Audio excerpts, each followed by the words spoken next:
In the spirit of the Tholos Circle, where ancient thinkers gathered to debate the issues of today, this is Tholos Talks.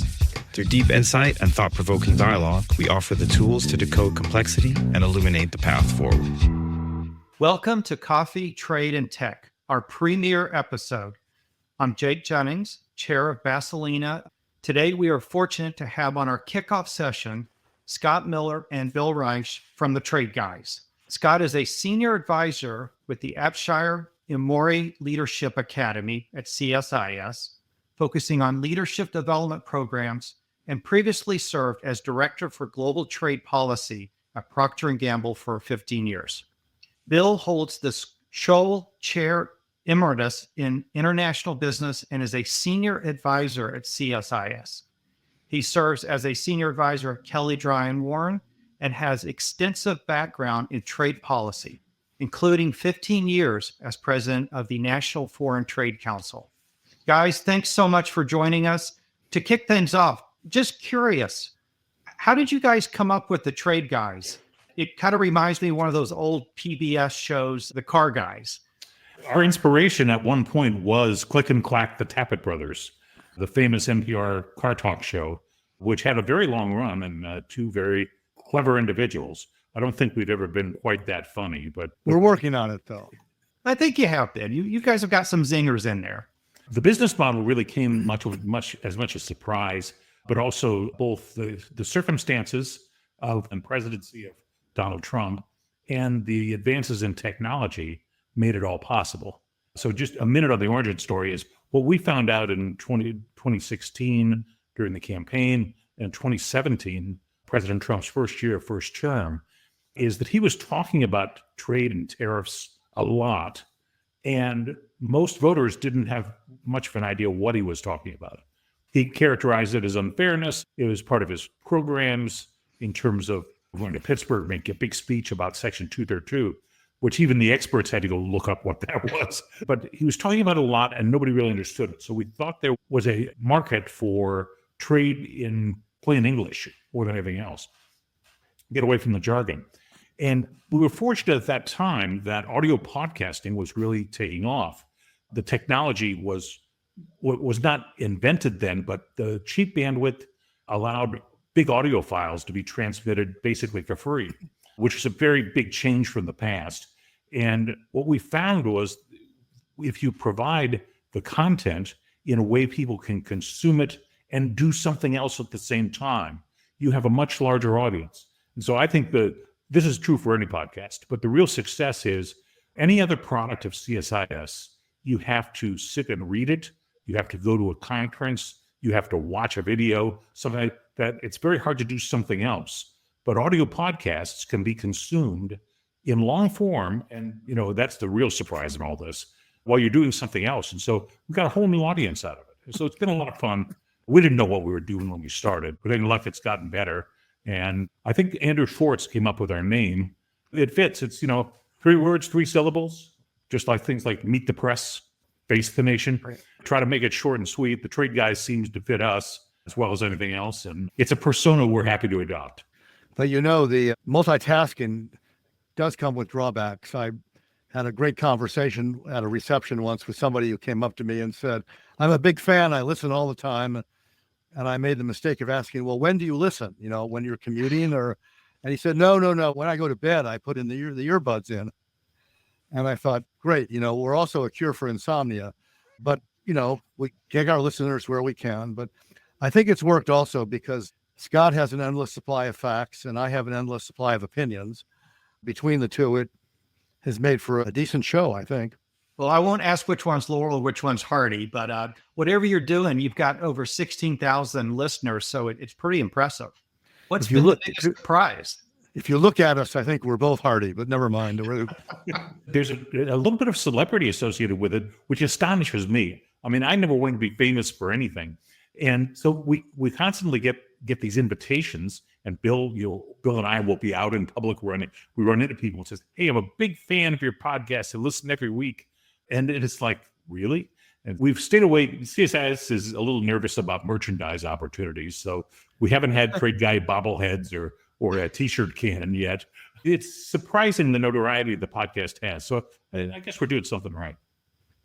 May give you an opportunity to experience firsthand tariffs if you have them imported, though. That's always Well, possible. that's what we've said. You can get the Trade Guys bobbleheads made in America for $4.95, and the Trade Guys bobbleheads made in China for $1.98. Well, So- actually, Bill, that's a great transition. So as we're going through kind of Trump 2.0, and he's been emphatic on the Trump's America First policy, equating, upfront, economic security is national security. And this populist view, if I may, that, since World War II, the old world order allowed other countries to benefit at the expense of the U.S. How are you seeing that play out in practice? And do you agree with that view? Well, I think that it's based on an historical inaccuracy. I mean, you're right in the description. He believes that the United States lowered its tariffs post World War II in order to boost European and Japanese reconstruction, which is historically inaccurate, but that's what he thinks. And that in turn has led now to a tariff disparity. Ours are low and everybody else's are high, which is also historically inaccurate. But it's led him to argue that we need to rebalance. And I think what he intends is to raise our tariffs. And there's a lot of speculation about, we can get into that if you want, about how he's going to raise it. And initially, I thought it was going to be truly reciprocal. We were going to match every country's tariffs one by one in each item. Well, if you count about 200 countries and 13,000 tariff lines, that's 2.6 million tariff lines that would have to be adjusted between, a month ago and April 2nd. It now appears they're going to come out with probably one number for each country. That'll be sort of an average. And it will be a very flexible number because it's not just countering their tariffs. It's countering their tariffs plus their value-added tax, which Trump thinks erroneously is a subsidy, plus some unspecified amount for whatever unfair trade practices he determines they are pursuing. So it's going to be a large number, and it's going to be on top of the other tariffs he's already announced, like the tariffs on cars, the tariffs on chips, the tariffs on drugs, or in the case of Canada and Mexico, everything, the tariffs on steel, aluminum. Now, the prevailing view is he may not actually do that on April 2nd. He may just give everybody a number and say, all right, country A, here's your tariff.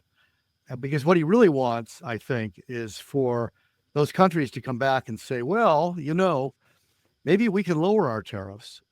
And if we lower our tariffs down to where yours used to be, will you take yours back down to where yours used to be? And from Trump's perspective, that's a decent deal because all it means is that we're going back to what we've always been and they're coming down. Now, I don't know how many countries will do that. There's a lot of countries whose tariffs are not that different from ours, and in some cases lower than ours. And I'm not quite sure how he'll treat that. So we'll have to wait and see. Scott, I think, can talk about the effects of it. Yeah, it's one of these things. Look, reciprocity is a very appealing idea when it's just expressed as we want reciprocal tariffs. What they charge us, we'll charge them. That makes sense to voters. It sounds very fair, but it's insanely complex to figure out why they're different in the first place and then how to equalize them across time. So they have an implementation problem if they stick with the message. Now, I personally think there's something else going on here. I've always tried to evaluate President Trump as where he was most successful in life, which is a real estate developer.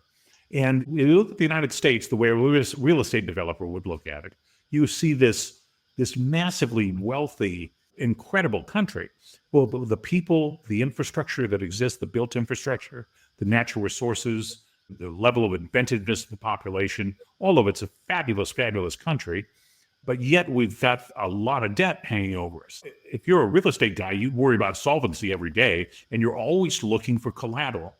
And I think part of the tariff story with Trump 2.0 is they're looking at this. We've got to cut government spending. They're working on that. We've got to get the economy growing faster. So there's investment incentives and lower taxes and regulatory reform and all those kinds of things. They're basically saying, I probably need revenue from someplace else, okay? And that someplace else is tariffs, okay? It's all of a piece whenever you hear the Treasury Secretary or the Commerce Secretary or the President himself talk about this, Kevin Hastert or any of his economic advisors, same story. They're trying to sell this as a way to improve basically the fiscal position of the U.S. government. So we aren't spending, we aren't running deficits, it's wartime level deficits during peacetime, things like that. So I think this is part of a bigger story. He had never articulated like that.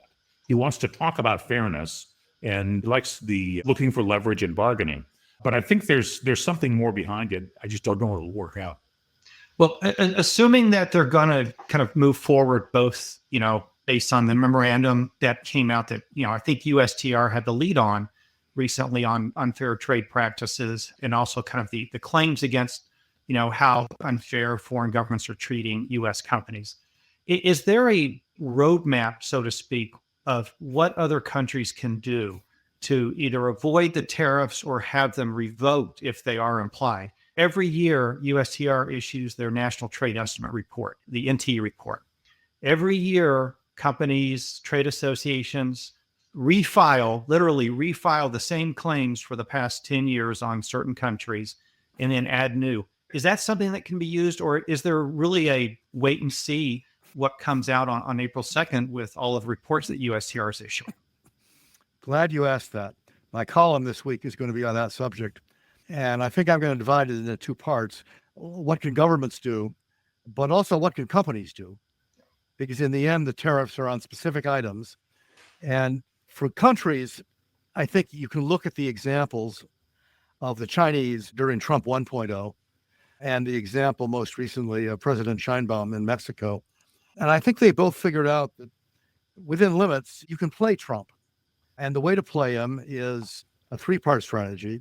You assert your sovereignty politely. You don't poke him in the face. You make minimal concessions, preferably concessions that you made before and you hope nobody remembers. In the Chinese case, they promised to stop stealing our intellectual property 3 different times to 3 different presidents. And we bought it every time, and they're still not doing it. So, if you can repeat your concessions, pocket them more than once, great. And the third thing is the most critical, and Sheinbaum illustrated this in both February and March, which is let him win. Let him declare victory. Because I think for him, the declaration of victory is more important than what it is that he's winning. He needs to be able to say, I win, they folded, I'm great. No, and on the other side, no eye rolling from the Mexicans or the Canadians or the Europeans. No going back to your own press and saying, no, we didn't. We outsmarted them. None of that. Let him win. Sometimes if you do that, you keep the ball in the air. It's unlikely that you'll ever just declare peace. But you can continue to postpone these things, which is, I think is what we may see with Canada and Mexico. If you can't do that, then your choices really are retaliation and acquiescence. And we've talked to some countries that your trading relationship with the United States, what you can put tariffs on of ours that won't hurt you too much, that will hurt us a lot. The Chinese are very good at that, at figuring out things that will hurt us and not them. Because, the worst thing you can do is, without thinking carefully, slap on retaliation that will actually cost your own manufacturers more than you're hurting the Americans. So there's a lot of planning going on, and it's hard to plan completely because of what you said. You don't really know what's coming. There's a lot of planning going on, and the same thing's happening at the company level. What we've seen first is a lot of stockpiling. If you look at trade data last fall, winter, a lot of people are preemptively importing stuff. Some of the car companies have been open about this. They're bringing out, one of the companies is bringing in engines from Canada and just putting them in inventory. When the tariffs arrive, for the first few months, there won't be any impact because they've got all these engines already in the country. So stockpiling is the first thing. The second thing depends on what he does, which is, can you alter your supply chains to focus reliance on lower tariff countries? Because if everybody's going to get a number, the numbers aren't all going to be the same. And if your number is high and another country's number is low, can you move your manufacturing to that country? Can you build your supply chain from supplies from that country? What we're going to see, I think, and nobody wants to talk about this, is probably an explosion in customs fraud and circumvention as companies don't do what I just said, but relabel, ship it through a third country, call it a product of the third country because they have a lower tariff, and leave it to the Customs and Border Protection people to sort that out. So we're going to head into a very complicated period, but companies are not sitting on their hands. They're actively looking plan A, plan B, plan C, plan D, depending on what he does. Two things jump out. One is, are we also looking at a move from tariffs on rules of origin to tariffs on country of origin, so that it's targeting the kind of the ownership? And I think we saw this even under Biden in Mexico, where there was the threat of tariffs on BYD imports, the electric car manufacturer, even though they could be made in Mexico. Are we seeing that shift play out in real time? Sort of. I mean, you are, but you still have the problem of complex products. Yeah. The car being made in Mexico is composed of lots of parts, and those parts don't all get manufactured in Mexico. They come from lots of locations. And you're right, at least with respect to China, we're moving to country of origin because we're putting bans in on products that contain Chinese parts, even though the end product may not be Chinese. But you're still going to have to deal with conventional rules of origin, I think. Scott? Yeah, I think that's right. Look, vehicles are very complicated. They're a special case with 50 to 100,000 components in a motor vehicle. So that's kind of a special case.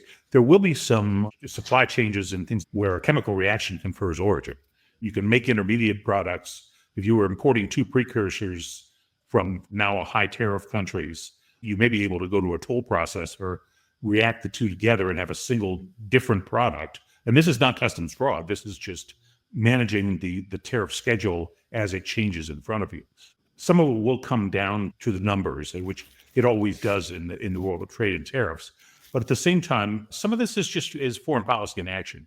The Canada-Mexico tariffs were really declared to be about fentanyl and border security. I agree with Bill. I think Mexico handled it very professionally and got greater clarity and stability. Canada, I think because of the timing of their election, played it differently and got a worse result. Once again, that happens all the time. People make decisions about who Trump is and what he's trying to do, and sometimes they're wrong. I remember the first term, I thought the government of Japan, as governments go, did a masterful job of handling President Trump at a time when many European leaders seemed to be freaking out. It's like, where did Mussolini come from there? Trying to attribute all sorts of malice to the President Trump's initiative. The Japanese government was like, hey, we've seen American businessmen before. He kind of looks like an American businessman. How about we approach him that way? And it really worked pretty well. They got a trade agreement with them. Exactly. They got an agreement. They had the picture with everybody smiling, and in front of the signature table. And, they agreed to buy a lot of natural gas and some things like that, which they needed to buy anyway. So it's one of these things. It's a manageable situation. You've got to keep a clear head about it. Their prime minister was also a golfer. That helps. Well, they got along well. Yes, that's right. Because their prime minister made an effort to get along. Okay. I think there's a human factor here that will continue in this term. Yes. Well, let me then ask you this. Everybody's focused on the short term. Are the tariffs on or off? What level are the tariffs going to be? What's the roadmap to get off the naughty list, so to speak? But in the meantime, we have USMCA, an actual trade agreement that is in effect, that effectively has been overridden by recent IEEPA decisions placing, tariffs on Canada and Mexico. If they do go forward with these reciprocal tariffs, we're essentially, tell me, but are we blowing up the WTO and most favored nations clauses? That's the short term. What's the long-term effect? Are you seeing any potential second order impacts down the road? Are we looking at a new world order? Where do we go and what's the end state? I think we're looking at the old world order. It's a return to the Bismarck era of the 19th century. It's Trump's vision of great power politics, basically where the big guys push the little guys around. And you can see that with Ukraine in the non-trade context. And you're going to see it in the trade context. It's law of the jungle. If you're the lion or the tiger, you do all right in the law of the jungle. Although I think economists will point out that in the long run, we're all poorer because this deters trade. And it means there will be less trade on less advantageous terms overall. And it's not in our interest to do this, but in the short term, it looks good. To the extent that one of the debates we've been having is that all happening anyway? I mean, how much of this is Trump and how much is just confluence of events, or how much of this is left over from Trump 1.0? There is some data that suggests that I don't think globalization is going away, okay? And trade continues to increase, albeit slower than it used to, but it continues to increase.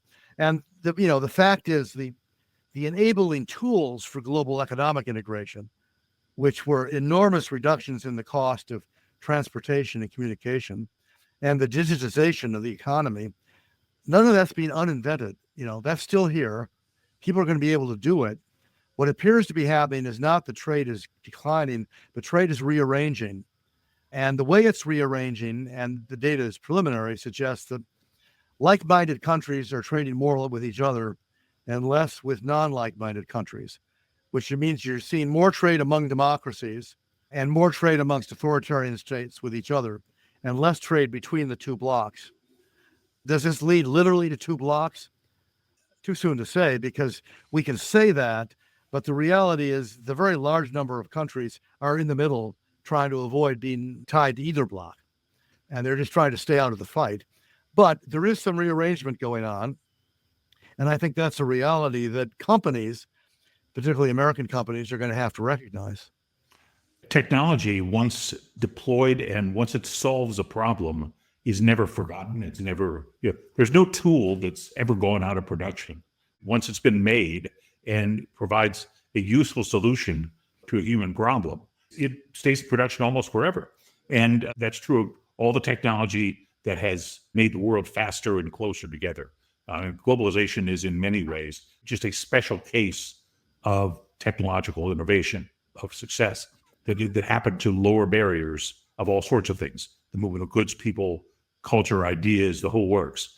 That won't be forgotten. But at the same time, our institutional fabric is going to change. It's already not functional. The WTO has been on fumes for a number of years, hasn't really negotiated anything meaningful since the big accession programs of its first 15 or 20 years. And once the dispute settlement mechanism became disabled, what's the use? Now look, President Trump has appointed a deputy USTR and an ambassador for Geneva. So it's not like he's deserting the effort entirely. But the WTO, if it wants to be a part of the post-World War II order, it needs to get up on its hind legs and figure that out, because it's not doing it now. I guess going back to Bill's point about the law of the jungle, how do you see the U.S.-China relationship playing out? Well, U.S. and China are both big enough economies and have the ability to defend themselves and project power, but they're among the nations who will be in a decisive role. But I think that there is a way to manage U.S.-China relationships that stacks it up as a great power relationship. And I think President Trump will see that as essentially, at least in its basic element, a commercial relationship. I don't think he thinks we can stop doing business with China totally.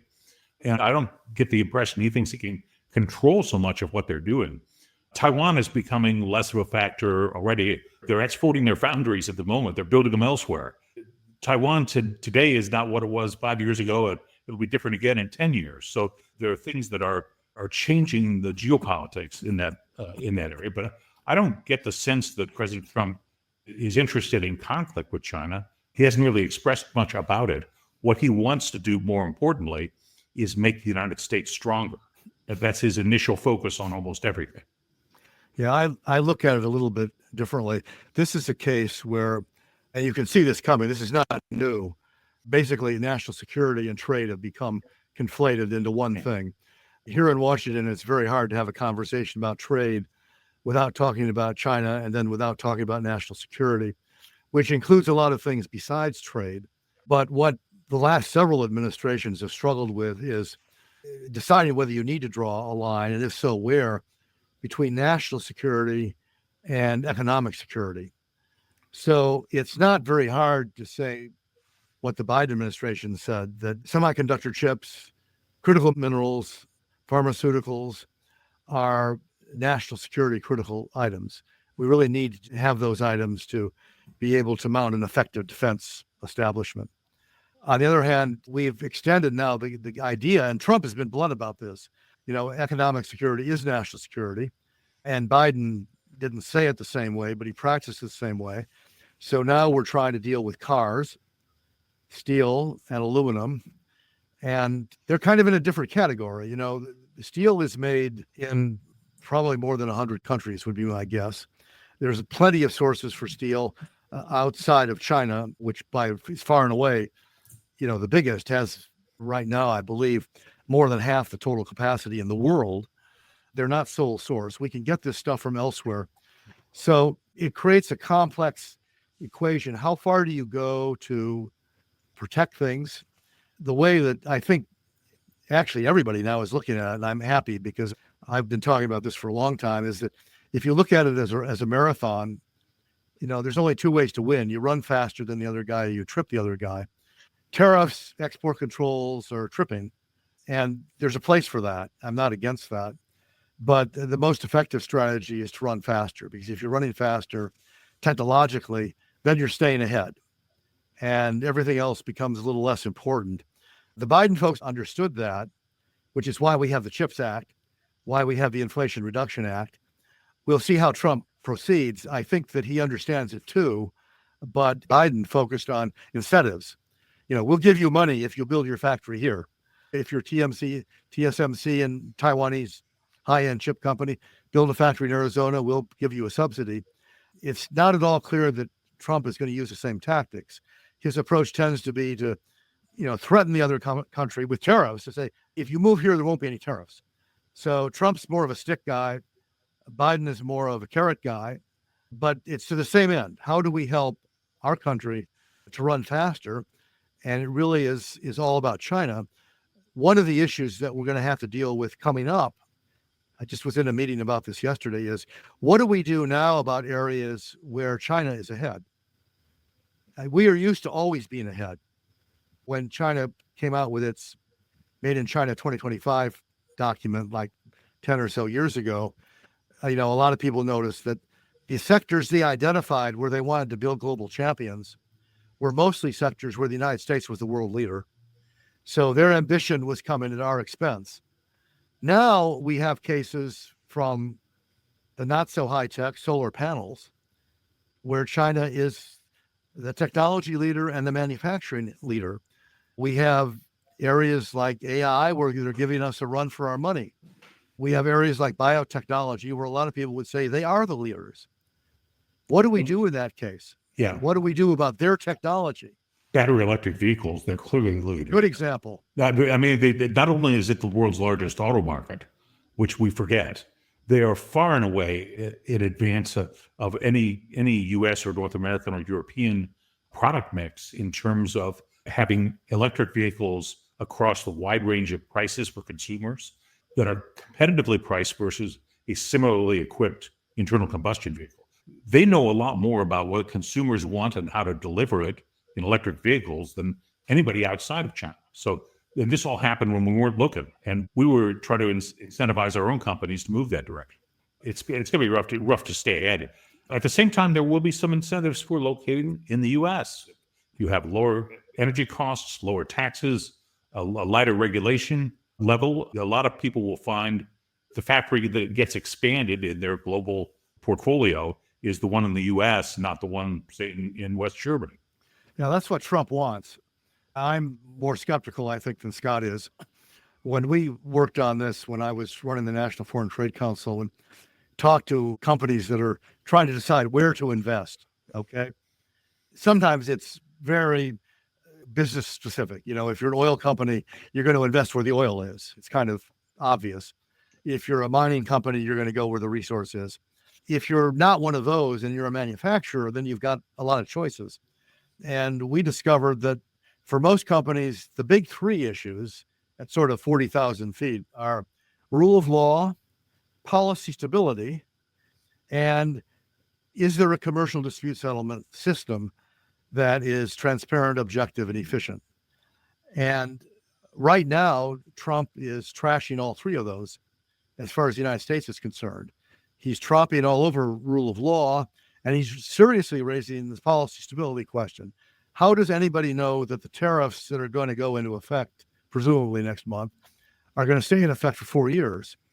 I mean, if you look at just the last 2 weeks, they were on, they were off, they were double, then they were back to what they were before, and then they were off.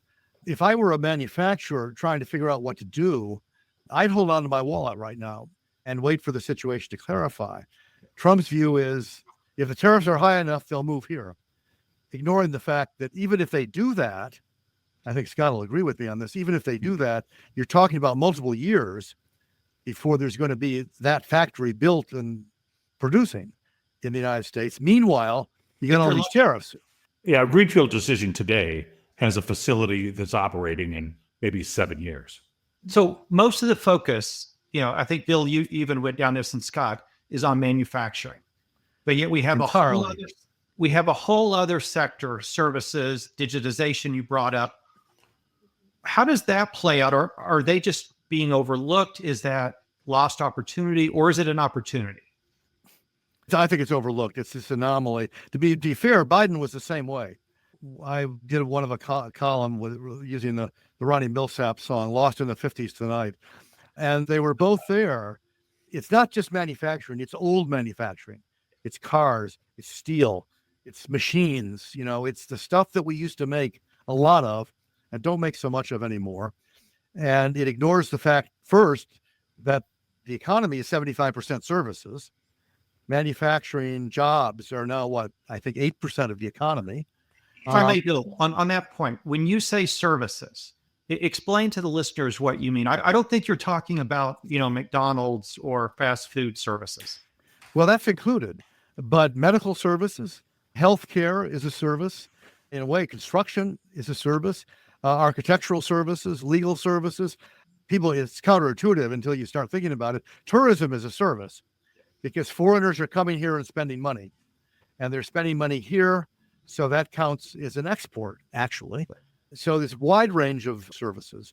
Airplane pilots provide a service. The transportation industry is a service industry. I mean, there's good connected. There's cars, there's railroad cars. I mean, there's trains, there's planes. But the people that operate and drive them and maintain them, they're all service providers. Yeah, medicine. And don't forget about the digitization underneath that. That's actually driving all the manufacturing, Internet of Things, artificial intelligence as it's being incorporated. All of these services are key, I think, for manufacturers. Yes, and I'm waiting for the moment when my toaster is going to be smarter than I am. I'm not looking forward to that. Yes, wake me up before that happens. I want to buy one of the old ones. Well, as we're wrapping up, this has been fantastic. What opportunities do you see for businesses in this complex global trading system that's being redefined as we speak? Well, look, there's still some things that you can't change about business. You can't change where your suppliers are. You can't change where your customers are. And there's still opportunity to develop customers almost everywhere. And so I think businesses will remain focused on those kinds of things. And then the impact of governments may be less in the short term, or maybe less predictable in the medium term. But at the same time, the fundamentals don't really change. And I think that'll be the guidepost going forward. From my point of view, I'm terrible with numbers, but the one statistic that I always remember is 95% of the world's consumers are outside our border. We are a mature, slow growth economy. If we do 3%, we're having a really good year. If you want to grow as a company, if you want to prosper as a company, you have to export. And I'm still waiting to see what Trump's export policy is. Preventing imports, policy of protection, does that mean we'll produce more steel? Well, probably, at the margin. That's not a path to big growth for the United States. The path to growth for the United States is exporting products, not preventing imports. And the Biden administration, to its discredit, paid virtually no attention to exports. I served in the Clinton administration, and every few months you'd have a cabinet level official taking a plane load of CEOs off someplace to sign a bunch of deals. Now, the truth is the deals tended to be pre-negotiated, but everybody wanted the photo op with the secretary. But that was the closing moment. That was the way you got them done. Well, deadlines help. Deadlines help. And one of my bosses, Ron Brown, was killed on one of those missions, along with some executives. As I recall, in the Biden administration, Secretary Raimondo took one of those trips. It's too early in the Trump administration, but he's not trashing the institutions that provide the support, like the Export-Import Bank. But I don't yet see a clear policy of promoting and trying to facilitate exports. So what I hear you both saying is the global competition is going to play out in South America, India, Exactly. EU, not just the U.S., China. Exactly. And I say this all the time. If you think about it as a U.S.-China conflict exclusively, you're doomed. They're never going to give us a fair deal in China, and we cannot give them a fair deal here in the United States if we want to do that. Misses the point. The playing field, where it's more level, is everywhere else, where you mentioned. It's Latin America, it's Africa, it's India, it's the Middle East, it's Europe. And we're going to be competing with the Chinese head-to-head in a whole boatload of technologies where currently we are the world leader. Now, are we going to name the world leader or not? Yeah. That's the question. Yeah, and China, while it has amazing strength in certain areas of its economy, it does not consume nearly as much. The share of the consumer in China's economy is dramatically smaller than almost any other developed economy. That will be a hindrance to China in third countries. Well, I think we'll wrap up there. Bill, Scott, thank you for your time. Really appreciate it and look forward to continuing hearing your podcast on the trade guys. Well, good luck with yours. It's been nice talking to you. Always a pleasure. Love to have you guys back down the road. See how wrong we were. We hope we're not keeping score to that level. But exactly. It's been great talking to you. Thanks, everybody. You guys have a great day. Bye now. Thank you. Thank you for listening to Tholos Talks, a series by the Basilinna Institute. Available on Spotify, YouTube, and SoundCloud. Make sure to follow and subscribe to our channels to stay up to date on upcoming episodes. To learn more about these topics or the work we're doing, visit the Basilinna website.